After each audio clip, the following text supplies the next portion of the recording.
Hi guys, welcome again to my channel, or welcome in general if you're new.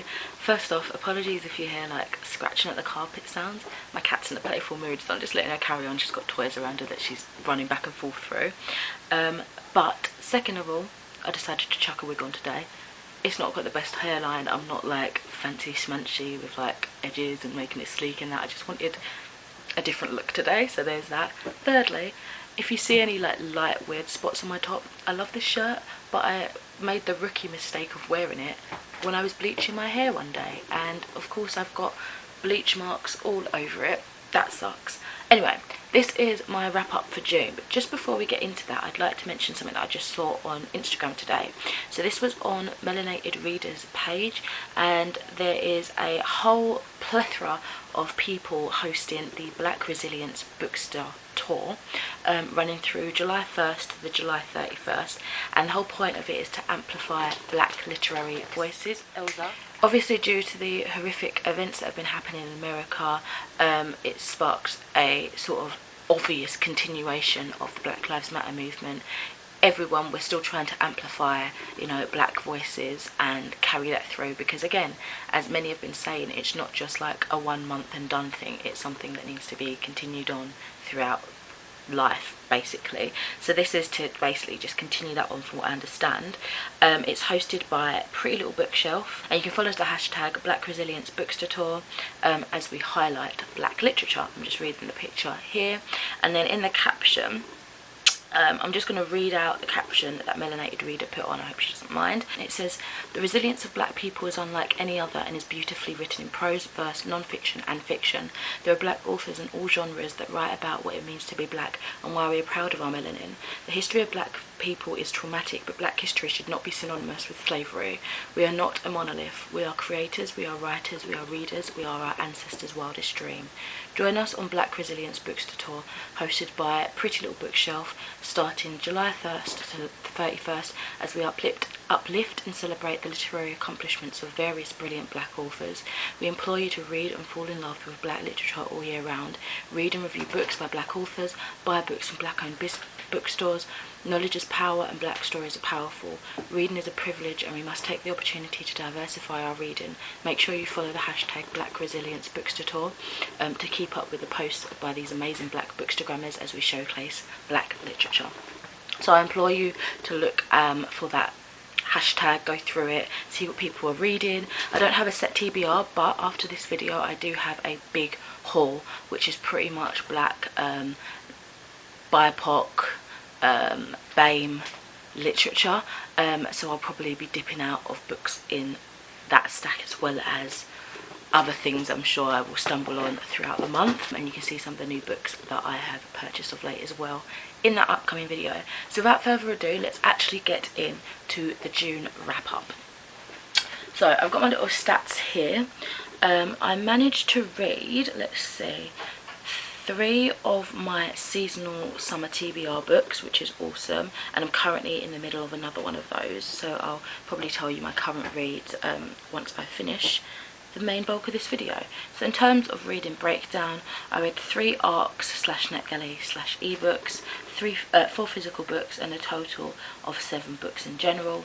One of those was YA fantasy, one of those was middle grade books, one of those was genre fiction, one was non-fiction, and then I categorised 3 in other. I wanted to put 1 in YA contemporary because it does feel very, very contemporary, but technically it is set in the 90s, so that would be the past.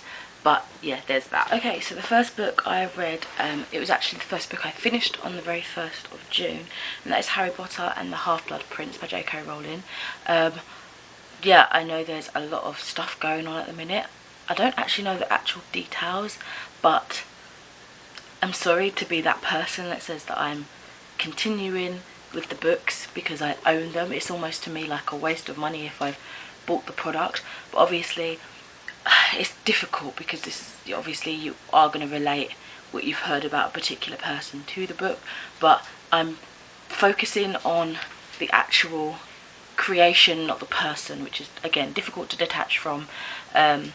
Yes, I gave this a 4 out of 5 stars. I do have a whole reading vlog on this if you're interested. This is the 6th book out of the Harry Potter series, if you don't know. And I've got one more book now which I'm actually quite excited to get to. I think I'm probably going to be reading it in October time maybe. But yeah, so obviously I think a lot of people know what Harry Potter is about, and I'm not really going to go into depth here because we are so deep in the series. But I loved learning all these new things, particularly about Horcruxes, more information regarding the Pensieve, which was really cool to learn. I enjoyed the relationship between Harry, Ginny, Ron and Hermione. I thought that was really cool and was developing quite nicely. What I didn't enjoy was death. We had our first kind of like major character death and it broke my heart. Didn't enjoy that. And I will say, for the most part, it felt like this weird, slow, fillery plot. Like, I was enjoying it, but we weren't getting to things when I thought we should be getting to things. And it was just like, almost like nothing was happening but was happening. It was really weird. But yeah, I did really enjoy this. If you want more spoilery thoughts and if you want a book versus movie comparison as well, check out that vlog that I've done, which I'll link in the cards for you if you're interested. Next up, I finished Transcription by Kate Atkinson, and this is my first Kate Atkinson book. I've collected a couple of these over the last years, I guess, just because whenever I see them, I usually get them in Asda. They just look so captivating. I don't know what it is that makes me think that I'd really enjoy her books, but I've got a couple now, and this is the first one I dove into.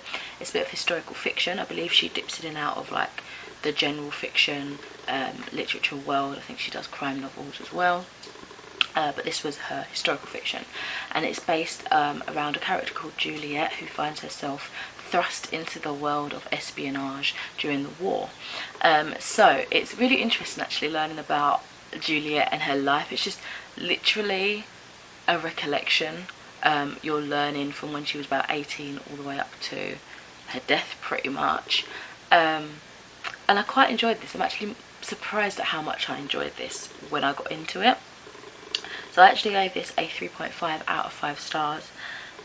Juliet herself as a protagonist was really funny, and again, she was very interesting to learn about. She had such a intriguing life. Like, she wasn't really in the hubbub, in the full force of being a spy, but it was still very exciting to read about. I also enjoyed learning a little bit of how the BBC was in the earlier days. From the back of the book, the authors note a lot of it is embellished, but it is generally like the structure, learning about it and kind of comparing to how the BBC is now was just interesting for me, at my geeky mind, I guess. Although not super thrilling, it was definitely a page turner, especially during the throes of when she was deep in espionage, which is the main, like the first half I would say, and then her life at the BBC after. You kind of flip back and forth. It's a bit of a timeline series.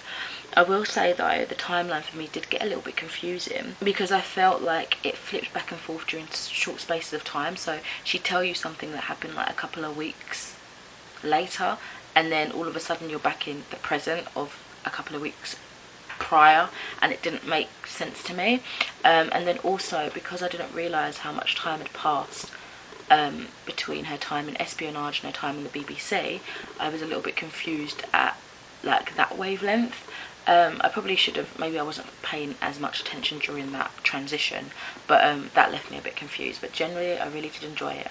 So if I haven't clarified, it's about Juliet, who in 1940 she gets into the MI5's espionage system, and then that's her life. You learn about that part, and then later on, when all of that gets shut down and the war's over, she finds herself working in the BBC. But she's still kind of haunted by her past, and she's starting to see people from her past life in MI5 and what's happening there. So I felt like I didn't really clarify what it was about in the beginning, but yeah, I actually really did enjoy this, and I feel like it's left me in a situation where I will probably get to the other books that I own by her. One of them though is called Big Sky, and I didn't realise it was an already established world in her detective series about this guy. So I will probably have to borrow, if I really want to start that series, I'll probably have to borrow the other ones from the library, because yeah, it's one of those books where I might be a bit more hesitant picking up from this author now, just because it is just a different genre that I read, and I'm not too invested in that like general fiction as much to keep buying books and books like that. But now I've had a taste, I will definitely read what I own by this author, maybe just be a bit more selective of what I pick up, because it is very different to what I generally enjoy, I guess, but I did have a good experience. I've tabbed a few things. I've started tabbing. It's just a few bits, and it was about grief, really, I think. I'm just trying to figure out where we are. Okay, so early on you learn that her mother died, and it says here, her mother's death, on the other hand, demanded poetism. As the first clod of earth hit on her mother's coffin, Juliet could barely catch a breath. Her mother would suffocate beneath all that earth, she thought, but Juliet was suffocating too. An image came to her mind, the martyrs who were pressed to death by stones piled on top of them. That is me, she thought. I am crushed by lost. Don't seek out elaborate metaphors, her English teacher had said of her school essays, but her mother's death had revealed that there was no metaphor too ostentatious for grief. It was a terrible thing and demanded embellishment. And then it carries on here. It had been foul weather, wet and windy, the day that her mother died.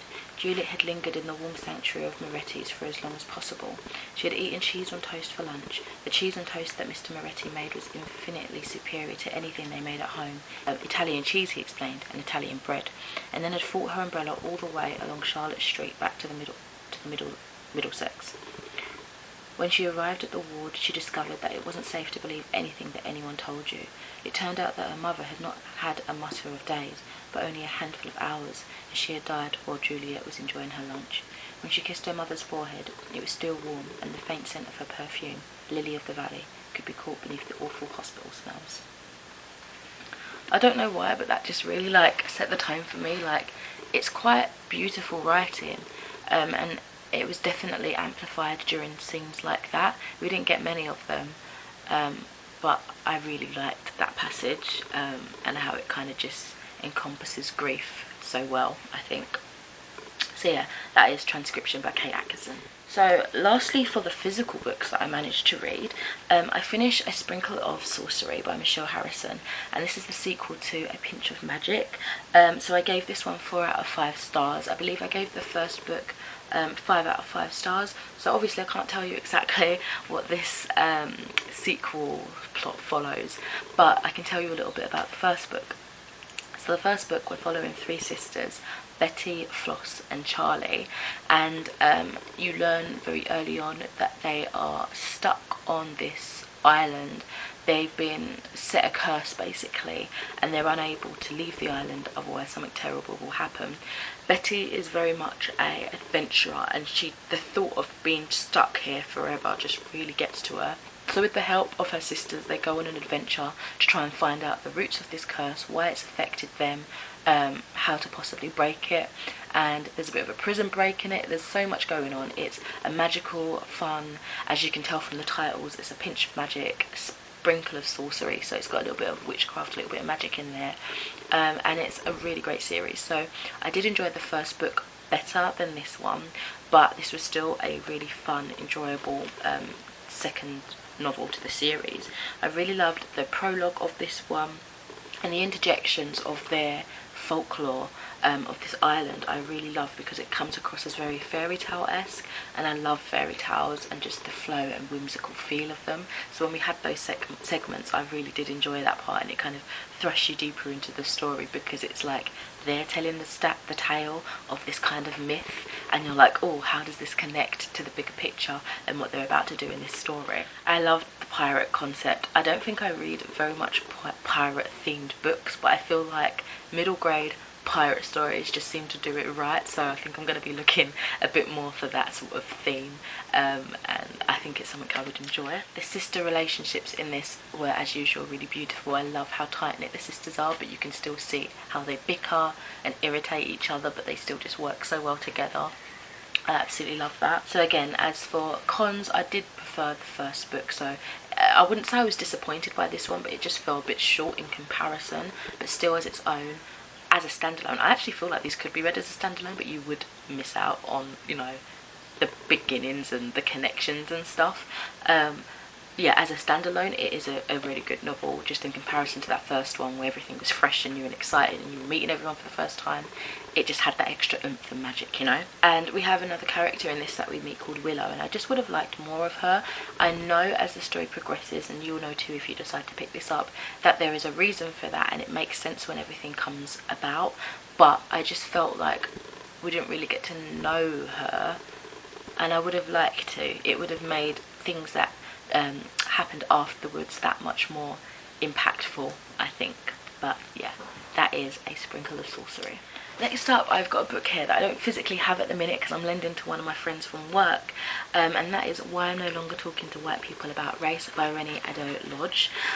This one was great. I gave it 5 out of 5 stars, and I think what I'm going to do is probably wait until I get that back and do a full video review for it, just because I tabbed the hell out of that thing. And as I've said, I've never really tabbed much. Like Transcription, I tabbed two little pieces. I've tabbed a little bit from this book about like mindfulness and Buddhism before, but this is only like maybe 3 or 4 books that I've tabbed, and it's getting more and more. I'm actually really loving tabbing now, so I think that's what I'm going to do, because I've got so many quotes that I'd like to talk to you guys about, and I think it'll make nice prompts for discussion. But just generally, I loved that it taught me Black British history that I never got taught at school, which is crazy. I think there's so much sort of protest at the minute as well for changing the school curriculum, because a lot of this stuff is whitewashed and you don't know how deep Britain was in terms of slavery. Whenever you hear about the slavery trade and stuff like that, it is always very African America situation, but Britain had a dab hand in it too. Like, even though a lot of the time you didn't see it on our island, we were investing the money into like the Caribbean for slave work over there, and yeah, it just was maybe less seen, and I don't know, it's just been very whitewashed. Again, so much tabbing and highlighting different aspects of this, and again, it's something I don't usually do. I don't usually tab, so that was very eye-opening. I feel like every other page has something going on it. I found it really easy and accessible to read, especially for someone like me who doesn't really read a lot of non-fiction and isn't very clued actually in the goings on of the world and important things that I should be clued on. This is very accessible. Yeah, I just really enjoyed this, and I can't wait to get the book back. I've been talking to my friend that's borrowing it, and I've got another friend that's going to borrow it after, and she's really enjoying it. We've had some really good conversations and stuff, so yeah, I can't wait to get it back to do like a proper gushy review, and yeah, get my thoughts across a bit more. Next up, the last 3 books are through NetGalley, so all opinions are my own, but thank you to NetGalley and the publishers for allowing me e-copies of these. The first one here is The Black Kids by Christina Hammonds Reed. This one comes out on the 4th of August of this year, and I've actually got a review coming out after my book haul, and that's like really relatively soon, so I think you can hold on for my thoughts until then, but I will give you a brief synopsis. It's set in the 90s, and it's basically very telling of the times, because we are basically going through this right now. Police brutality, the beating of Rodney King sparks the protesting and basically the Black Lives Matter movement, and it's how it affects our rich black girl Ashley, who lives in a very white area, goes to a very posh white populated school, and all of a sudden, instead of just being one of the girls, she's turned into one of the black kids, and it's kind of how she deals with that. She's very much enclosed off and doesn't really care about anything, but things start to hit closer to home, and she starts to break down that exterior and learn more about life being one of the black kids and what you can do for your community and stuff. So yeah, definitely look forward to that review. Again, I'll link it in the cards when it becomes accessible for you guys, when it comes live onto YouTube, and hopefully you enjoy that and pick that up in August when it comes out. Then we've got a poetry collection here. This is In the Dark Soft Earth by Frank Watson, and unfortunately I gave this a 2 out of 5 stars. Sorry, I didn't really enjoy this that much. It comes out on the 7th of July of this year, so quite soon. So it's basically a collection of poetry of, yeah, I don't really know how to describe it any better, I'm so sorry.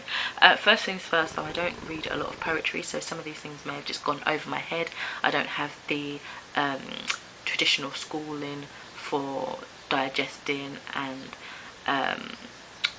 breaking down poetry, so I maybe don't come from a better background to be able to analyse these sort of things, so that could just be part of it as well, but I'm trying. So I did quite like a few of these poems. Leaf After Leaf, I'm the Pure Wind, Apparition, Prayer and Little Red Peach. And it was also nice to see some artwork, although I wasn't expecting a lot of nude artwork because I was reading it at work and all of a sudden there was a full picture of like some classic nude art and I was like, oh, okay. But yeah, generally I just didn't really connect to any of the poems, even the ones I liked. It was just kind of like a surface level. Oh, that was nice. Nothing really resonated with me and I didn't really care. I was kind of literally just reading through, okay, done, you know, so that's a shame. And lastly, I read this really cool one. It's called Redbone, The True Story of a Native American Rock Band by Christian Stabler, Sonia Polini and Tybalt Barlby. But I've written it weird in here. BLACKRESILIENCEBOOKSTATOUR, maybe. And I think it's a re-release, so the date that it says it's coming out is the 22nd of September 2020, and I think it originally came out, maybe it was in paperback or hardback or a different edition, 30th of September last year. So in this, you're basically, it's a graphic novel, and you're learning the story of Redbone, the rock band. Many of you may know it from Come and Get Your Love, Come and Get Your Love, Come and Get Your Love, Come and Get Your Love now. That was played in Guardians of the Galaxy. But yeah, unfortunately I didn't actually know any more songs of them, so I've since been listening to them and I actually really like their sound. And it's about the start of them and how they made waves, being the first Native American, like proudly showing their heritage, in the way they dressed, the music and how they made it into rock, and you know what I mean, basically the origins of that. But what I loved is it wasn't just that. Anybody, even if you're not very familiar with Redbone like me, I guess, can really enjoy this because it taught me so much, particularly about AIM, which is American Indian Movement, kind of similar to the Black Lives Movement in the fact that they want equal rights, they want, you know, to have their land back. There was so much shit happening for them. They were getting their reservoirs like taken from them completely by white Americans, taking over their land, destroying things. There was like a war.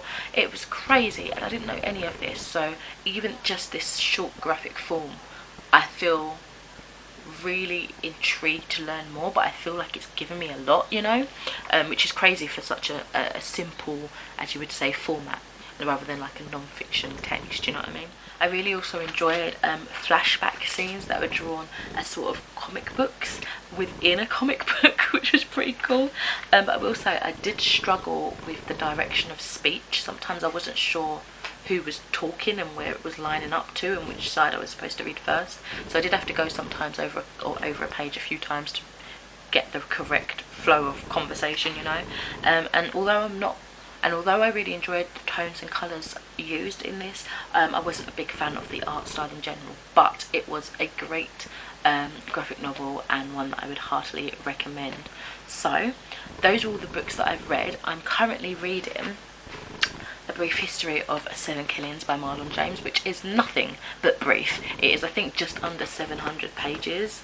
Yeah, 683 or something, and I'm about halfway through. I'm loving it. I'm really enjoying it. It might be the case where I do a full review of this one as well. It's basically surrounding the attempted murder of Bob Marley, but it's really kind of not focused on that. It's about so much more, and these characters are then kind of fleshed out and like their story of what led to this decision. It's really interesting. There's so many characters though, so it can be a bit overwhelming. What else am I reading? I'm currently reading, let me get up on Goodreads because it's a book that I am reading through NetGalley. Sorry, let me just go to my currently reading section. It's called Environment by Rolf Howden, and it's basically what the title says. It's about the environment, but unfortunately I'm not enjoying it as much as I would like. I'll tell you more about that in next month's wrap up. But yeah, I believe that is it for this video. Hopefully you'll be taking part in the Black Resilience like readathon Bookstore tour. If there's more details that I've missed out, I'll include it, but to me it just seems like, you know, amplifying black voices, following the hashtag to see what people are reading, that sort of thing. I don't think there's like a set book or anything like that or any challenges. I think it is just reading a lot of black literature and diversifying your reading if you don't already. That's the gist of what I understand it to be, but if I'm wrong, you know, do your own research, look into it, see what you think. So hopefully you'll be joining me in that as well as many others. And yeah, wow, I've just realised how creased this top really is. I don't iron my stuff, can you tell? I'm rambling at this point. I'm gonna go. See you later. Bye.